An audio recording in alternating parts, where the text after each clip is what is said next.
Bonjour à tous, je suis Brinde Cosette, je suis animatrice du patrimoine au château de Rambouillet. Aujourd'hui, je vous ouvre les portes de la salle des marbres du château rambolitain. Commandé par le propriétaire Jacques Ier d'Angennes, vous allez découvrir que ces murs nous emportent bien au-delà de nos frontières.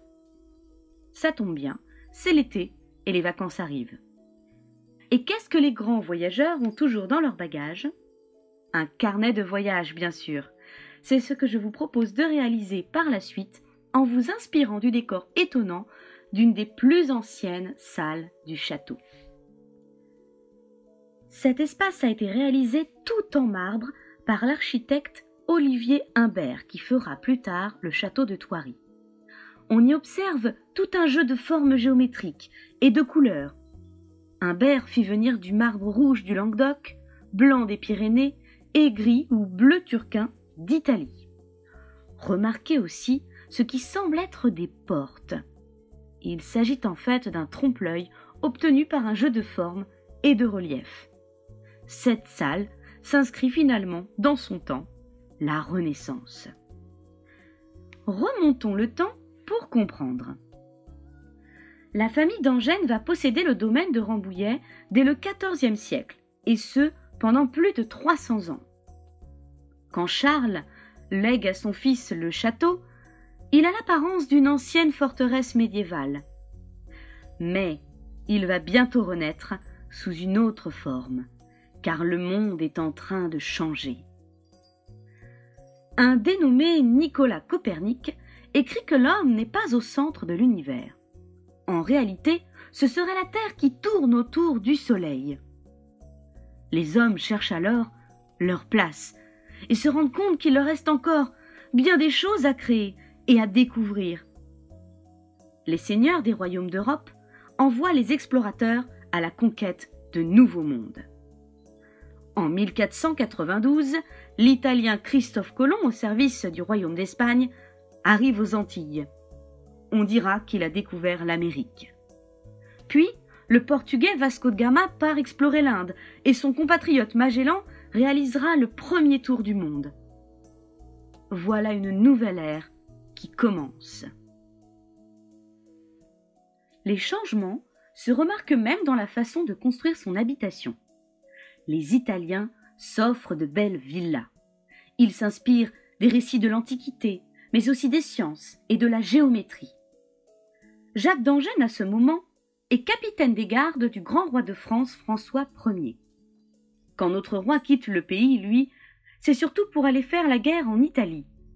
Il va alors rapporter dans ses bagages les idées nouvelles et les images des palais qu'il a vus. Il se fera même construire des châteaux s'inspirant de l'art italien. C'est cette nouveauté dans l'architecture que l'on appelle la Renaissance. Ces grands seigneurs, à leur tour, voudront suivre les pas du roi. Jacques d'Angennes fera de Rambouillet une demeure de la Renaissance. En 1556, il commande cette salle de marbre. Malheureusement, le roi François Ier ne pourra pas voir ces aménagements. Il mourut quelques années avant, en 1547, et dans ce château de Rambouillet. En effet, alors qu'il était très malade, le roi n'avait pas résisté à l'envie d'aller chasser dans la belle forêt giboyeuse des Yvelines. Mais, pris d'un malaise, il se réfugia chez son grand veneur, Jacques d'Angennes, et eut juste le temps de parler à son successeur Henri II avant de s'éteindre. En nous inspirant des caractéristiques de cette salle des marbres, le trompe-l'œil, les reliefs, les formes et les couleurs, je vous propose maintenant de fabriquer la couverture de votre carnet de voyage.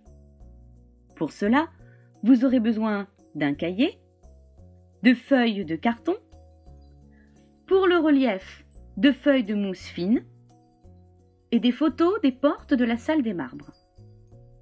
Mais aussi, on utilisera un ruban en tissu et du ruban adhésif. Pour vous aider, une règle, un crayon, des ciseaux et de la colle chaude ou liquide. Nous allons commencer par créer nos faces avant et arrière de la couverture. Avant de démarrer, branchez votre pistolet à colle. Maintenant, pliez et coupez en deux une feuille cartonnée. Puis, découpez 2 images des portes de la salle des marbres. Collez une image sur un des morceaux de feuille cartonnée. Avec la pointe des ciseaux, percez 2 trous au centre de l'image. Faites attention à ne pas vous blesser. Si besoin, demandez l'aide d'un adulte. Découpez un morceau de ruban et faites-le passer dans les trous. Puis, à l'arrière, collez-le à l'aide du pistolet à colle. Voici l'arrière de notre couverture.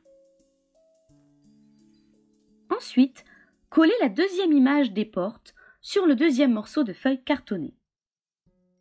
Percez 2 trous au centre avec les ciseaux et faites passer le reste du ruban à travers les trous. Faites une jolie boucle et la face avant de votre carnet de voyage est prête. Maintenant, collez chacune des faces à l'avant puis à l'arrière de votre cahier. Il nous reste à cacher la reliure de notre carnet.